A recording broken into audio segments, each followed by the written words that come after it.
नमस्कार। नमस्कार। समसामयिक घटनाओं के हमारे आज के विश्लेषण में आपका स्वागत है। नमस्कार।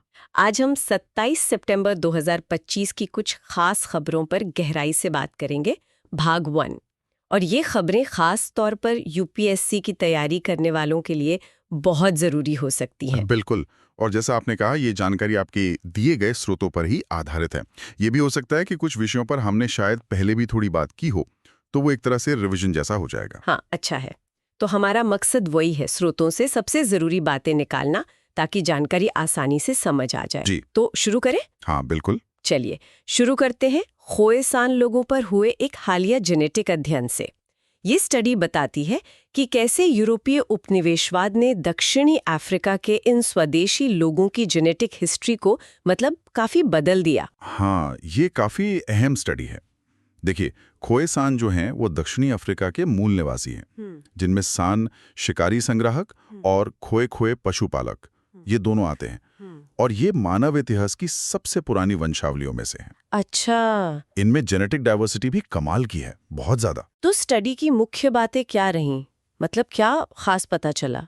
स्टडी में एक खास बात ये सामने आई कि ये लिंग पक्षपाती प्रवास था। मतलब यूरोपीय पुरुष आए, उन्होंने खोएसान पुरुषों को हटाया, विस्थापित किया, जबकि खोएसान महिलाओं का योगदान आज की जो जेनेटिक वंशावली है उसमें कहीं ज्यादा है। और हाँ, इसमें दास व्यापार का असर भी दिखता है। दास व्यापार? वो कैसे? वो ऐसे कि डच ईस्ट इंडिया कंपनी मतलब वीओसी, वो दक्षिण एशिया, साउथ ईस्ट एशिया, पूर्वी अफ्रीका, मेडागास्कर वगैरह से गुलाम बनाकर महिलाओं को केप लाई थी, तो उनका भी जेनेटिक मिश्रण हुआ। अच्छा, तो ये सब उपनिवेशवाद से पहले भी कुछ बदलाव हुए थे, जैसे पूर्वी अफ्रीकी या बंटू भाषी लोगों के आने से? हाँ बिल्कुल, लगभग 2000 साल पहले पूर्वी अफ्रीकी पशुपालक और बंटू भाषी किसान पशुपालक आए थे। उन्होंने भी कई खोएसान समूहों को प्रभावित किया, कुछ को विस्थापित भी किया। और फिर 1652 में डच कंपनी आ गई केप टाउन में। जी, और फिर यूरोपीय बसावट शुरू हुई और 1652 से 1808 के बीच दास व्यापार ने भी इस पूरे जेनेटिक मिक्स को शेप दिया। ये सारी जानकारी मानव उत्पत्ति, जेनेटिक विविधता और शुरुआती प्रवास पैटर्न को समझने के लिए मतलब यूपीएससी के लिहाज से भी बहुत महत्वपूर्ण है। बिल्कुल। चलिए अब जरा ब्रिक्स पर आते हैं। हाल में खबर आई कि भारत और रूस के बीच ब्रिक्स ग्रेन एक्सचेंज बनाने पर बात हुई है, कृषि व्यापार बढ़ाने के लिए। हाँ, ये एक अहम डेवलपमेंट है। ब्रिक्स तो हम जानते ही हैं, ब्राजील, रूस, भारत, चीन, दक्षिण अफ्रीका के उभरती अर्थव्यवस्थाओं का मंच। BRIC शब्द तो जिम ओनील ने 2001 में दिया था। पहली बैठक 2006 में हुई और पहला शिखर सम्मेलन 2009 में। और 2010 में दक्षिण अफ्रीका जुड़ गया, तो ये ब्रिक्स बन गया। पर अब तो ये और भी बड़ा हो गया है ना, हाल में काफी विस्तार हुआ है। हाँ बिल्कुल, 2024 में ईरान, मिस्र, यूएई और इथियोपिया शामिल हुए और 2025 में इंडोनेशिया भी पूर्ण सदस्य बन गया। अच्छा, इंडोनेशिया भी? जी, सऊदी अरब ने अभी फॉर्मलाइज नहीं किया है और अर्जेंटीना ने पहले हाँ करके फिर मना कर दिया। तो अब कुल मिला के 10 कोर सदस्य हैं और 11 पार्टनर देश हैं। तो ये तो काफी बड़ा समूह बन गया है। इसके जरिए कुछ बड़े संस्थान भी बने हैं, है ना? हाँ, मुख्य रूप से दो हैं, न्यू डेवलपमेंट बैंक यानी NDB जो 2014 में बना और कॉन्टिजेंट रिजर्व अरेंजमेंट CRA। और ये ग्रेन एक्सचेंज का प्रस्ताव और एक STI यानी science technology innovation framework programme भी है 2015 से। ये सब अंतर्राष्ट्रीय संबंधों के लिए काफी प्रासंगिक हैं। सही कहा। अब एक चिंताजनक खबर की तरफ बढ़ते हैं, स्वास्थ्य से जुड़ी, अमेरिका से। वहाँ CDC के वैज्ञानिक कह रहे हैं कि नाइटमेयर बैक्टीरिया बहुत तेजी से फैल रहे हैं, NDM जीन वाले। हाँ, ये वाकई चिंता की बात है। नाइटमेयर बैक्टीरिया असल में एक टर्म है कार्बापेनम रेजिस्टेंट एंटेरोबैक्टीरियासी, मतलब CRE के लिए। CRE? जी, इसमें क्लेप्सियला न्यूमोनिया और ई कोलाई जैसे बैक्टीरिया आते हैं जो कार्बापेनम एंटीबायोटिक्स के प्रति रेजिस्टेंट हो गए हैं।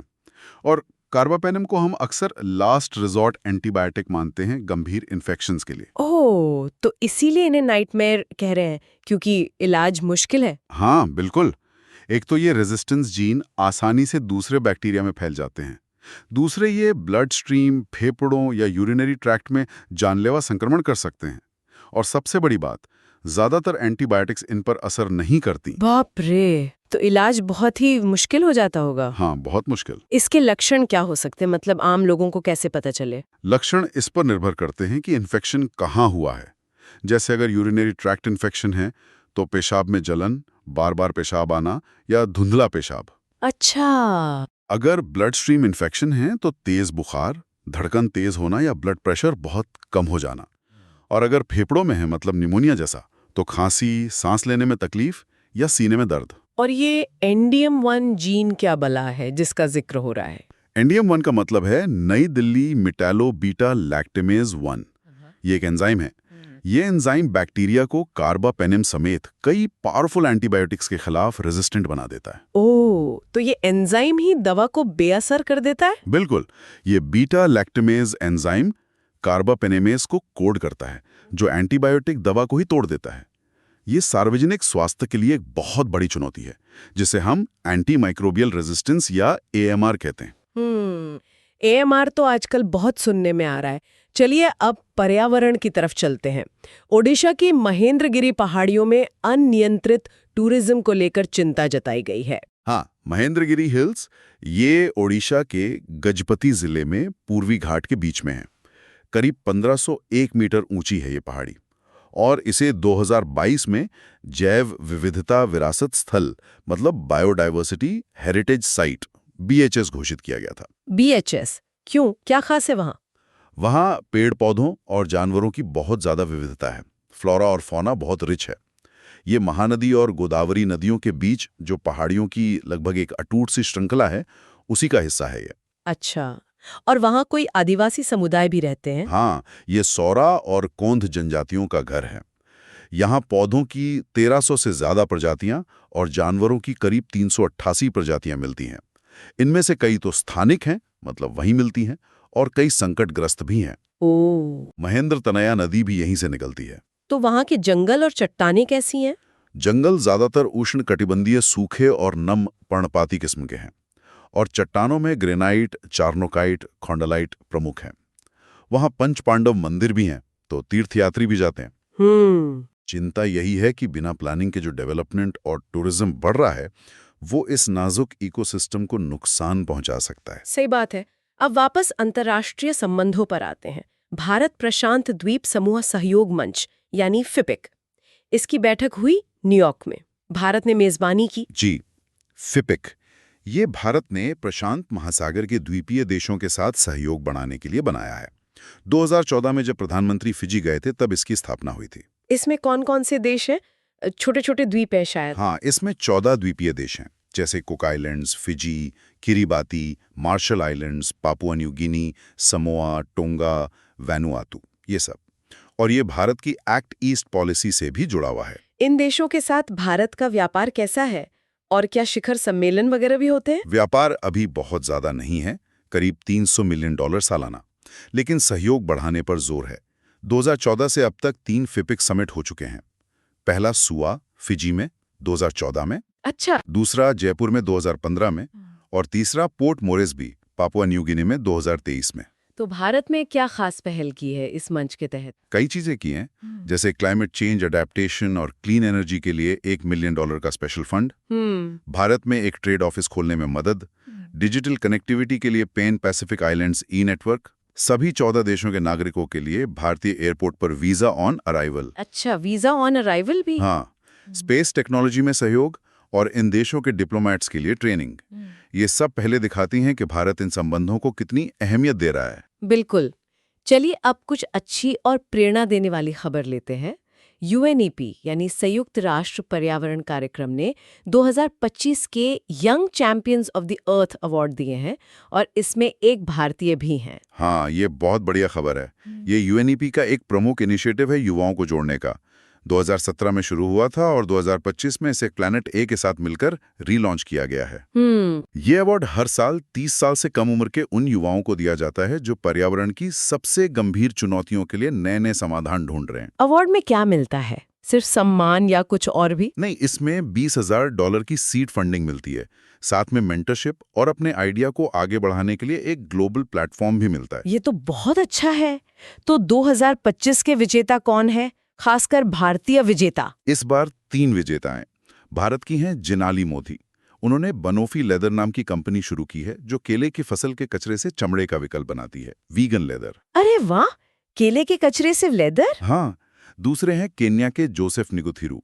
उनकी कंपनी हयापैक नेवाशा झील में एक आक्रामक पौधा होता है जलकुंभी, उससे पैकेजिंग बैग बनाती है। ये भी कमाल का आइडिया और है। तीसरी हैं अमेरिका की नोएमी फ्लोरिया। उन्होंने साइक्लो नाम का एक कॉम्पैक्ट वाटर यूज सिस्टम बनाया है जो ग्रे वाटर को पीने लायक पानी में बदल देता है। तीनों ही बड़े इनोवेटिव समाधान हैं। यूएनईपी के बारे में भी थोड़ा बता दें। यूनेप मतलब यूनाइटेड नेशंस एनवायरनमेंट प्रोग्राम। ये 1972 में बना था और ये पर्यावरण के मुद्दों पर दुनिया की सबसे बड़ी आवाज मानी जाती है।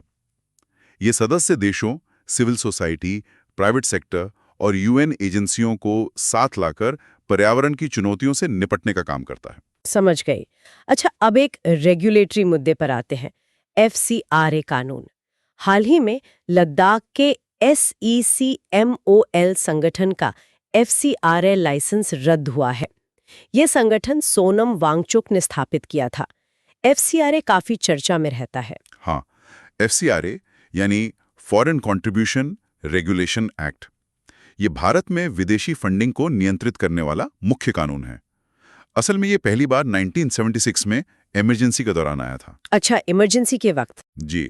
तब इसका मकसद था कि विदेशी पैसे के जरिए भारत के अंदरूनी मामलों में दखलंदाजी रोकी जाए। अभी जो कानून लागू है वो FCRA 2010 है। ये व्यक्तियों, संस्थाओं और कंपनियों द्वारा विदेशी चंदा लेने और इस्तेमाल करने को रेगुलेट करता है। यहाँ हम सिर्फ कानून और जानकारी दे रहे हैं, किसी मामले पर अपनी राय नहीं। तो इसका मुख्य उद्देश्य क्या है?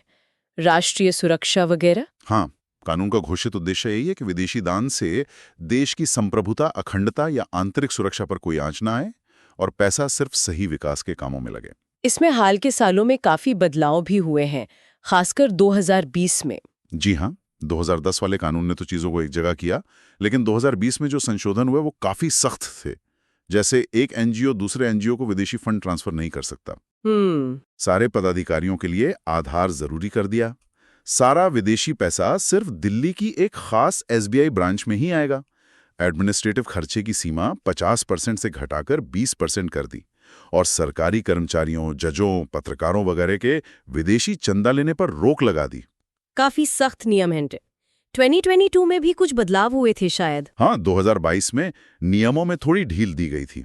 रिश्तेदारों से विदेश से पैसा मंगाने की जो सीमा थी, बिना सरकार को बताए, वो 1 लाख रुपए से बढ़ाकर 10 लाख रुपए कर दी गई थी। अच्छा। और कुछ लोग या संस्थाएं हैं जो FCRA के तहत विदेशी चंदा ले ही नहीं सकते, जैसे चुनाव के उम्मीदवार, पत्रकार, मीडिया हाउस, जज, सरकारी कर्मचारी, विधायक, राजनीतिक दल वगैरह। रजिस्ट्रेशन 5 साल के लिए वैलिड होता है। ये टॉपिक गवर्नेंस और इंटरनल सिक्योरिटी के लिहाज से बहुत जरूरी है। बिल्कुल। चलिए, अब रक्षा क्षेत्र की एक अहम खबर देखते हैं। DRDO ने स्ट्रेटेजिक फोर्सेस कमांड SFC के साथ मिलकर अग्नि प्राइम मिसाइल का सफल परीक्षण किया है। खास बात यह है कि इसे रेल आधारित मोबाइल लॉन्चर से छोड़ा गया। हाँ, अग्नि प्राइम, जिसे अग्निपी भी कहते हैं, ये नई पीढ़ी की medium range ballistic missile MRBM है। न्यूक्लियर केपेबल है ये। ये पहले की अग्नि मिसाइलों से हल्की है।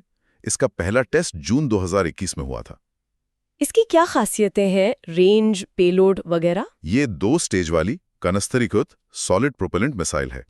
मतलब इसे कनस्तर में बंद करके रखा और ट्रांसपोर्ट किया जा सकता है, जिससे लॉन्च टाइम कम हो जाता है। ओके। रेंज इसकी 1000 से 2000 किलोमीटर है और ये करीब 1000 किलो का पेलोड ले जा सकती है, जिसमें सामान्य विस्फोटक, थर्मोबैरिक या परमाणु हथियार हो सकते हैं। इसमें नई propulsion system, composite rocket motor casing और बेहतर नेविगेशन और गाइडेंस सिस्टम्स हैं। और ये रेल आधारित लॉन्चर कितना महत्वपूर्ण है? ये भारत के लिए अपनी तरह की पहली क्षमता है, बहुत महत्वपूर्ण। अब तक शायद रूस, अमेरिका, चीन और हो सकता है उत्तर कोरिया के पास ही रेल प्लेटफॉर्म से लंबी दूरी की बैलिस्टिक मिसाइल लॉन्च करने की क्षमता थी। तो इसका फायदा क्या है? फायदा यह है कि ये लॉन्चर रेल नेटवर्क पर कहीं भी आसानी से घूम सकता है। इसे छुपाना आसान है, ट्रैक करना मुश्किल। ये तेजी से प्रतिक्रिया दे सकता है, कम विजिबिलिटी में भी काम कर सकता है और ये आत्मनिर्भर है। मतलब इससे अपनी लॉन्च फैसिलिटी साथ लेकर चलने की जरूरत नहीं। ये भारत की डिफेंस कैपेबिलिटी में एक बड़ा इजाफा है। निश्चित रूप से। रक्षा के बाद फिर से पर्यावरण पर आते हैं। पल्लीकरनई मार्श दलदल, ये चेन्नई के पास है। एनजीटी ने इसके आसपास कंस्ट्रक्शन पर रोक लगा दी है। हाँ, पल्लीकरनी मार्श ये चेन्नई शहर के दक्षिण में है। ये एक मीठे पानी का दलदल है और कुछ हिस्सा खारा भी है। ये बाढ़ की आशंका वाले चेन्नई और चंगलेपट्टू जिलों के लिए एक तरह से पानी का बफर जोन है।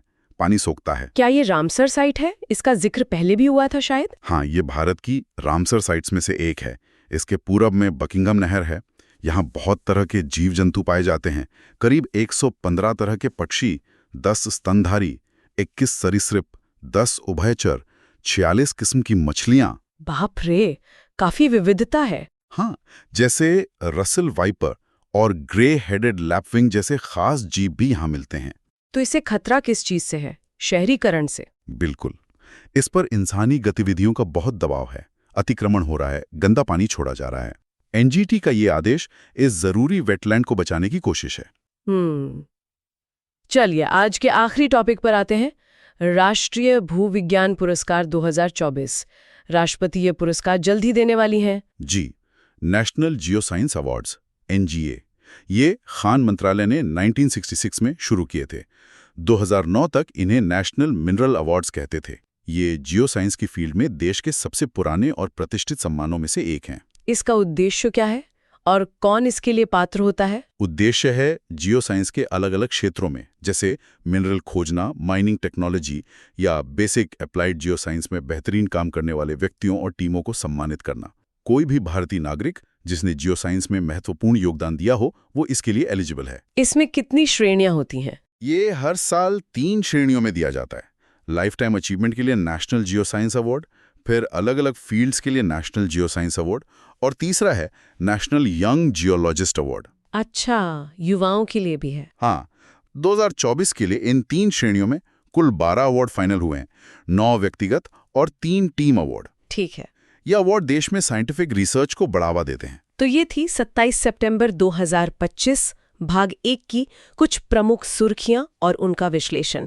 हमने खोएसान लोगों के जेनेटिक्स से लेकर ब्रिक्स के विस्तार, नाइटमेयर बैक्टीरिया की चुनौती, महेंद्रगिरी और पल्लीकरनई जैसे इकोसिस्टम, फिपिक और यूएनईपी पुरस्कार जैसी अंतर्राष्ट्रीय पहल, एफसीआरए जैसे रेगुलेटरी मुद्दे और अग्नि प्राइम जैसी रक्षा प्रगति तक कई विषयों पर बात की। हाँ, और ये सारे विषय सिर्फ अपने आप में ही महत्वपूर्ण नहीं है, बल्कि जैसा हमने बात की, ये यूपीएससी के सिलेबस के अलग अलग हिस्सों से भी जुड़ते हैं। इतिहास, भूगोल, अंतर्राष्ट्रीय संबंध, साइंस टेक, पर्यावरण, शासन, सब कुछ। बिल्कुल। आज की चर्चा से एक बात जो मुझे खास तौर पर महसूस हुई, वो है संतुलन बनाने की लगातार जरूरत। विकास और पर्यावरण के बीच संतुलन, जैसा महेंद्रगिरी या पल्लीकरनई के मामले में देखा। राष्ट्रीय सुरक्षा और नागरिक अधिकारों के बीच संतुलन, जैसा एफसीआरए के संदर्भ में उठता है। तकनीकी तरक्की और उसके सही इस्तेमाल के बीच संतुलन। तो इस पर सोचने के लिए एक सवाल छोड़ जाते हैं। क्या ब्रिक्स या फिपिक जैसे जो वैश्विक सहयोग मंच है, वो वाकई विकास और स्थिरता के बीच जरूरी संतुलन लाने में सबसे कारगर रास्ता है, या हमें और भी गहरे, शायद और बुनियादी समाधानों की जरूरत है? बहुत अच्छा सवाल है, इस पर सोचना जरूरी है। तो आज के इस विश्लेषण में जुड़ने के लिए धन्यवाद। अगर आपको ये जानकारी अच्छी लगी, उपयोगी लगी, तो इसे लाइक जरूर करें और चैनल को सब्सक्राइब करना न भूलें। बिल्कुल। अगली बार फिर मिलेंगे कुछ और ताज़ा खबरों और उनके विश्लेषण के साथ। तब तक जिज्ञासु बने रहिए। धन्यवाद।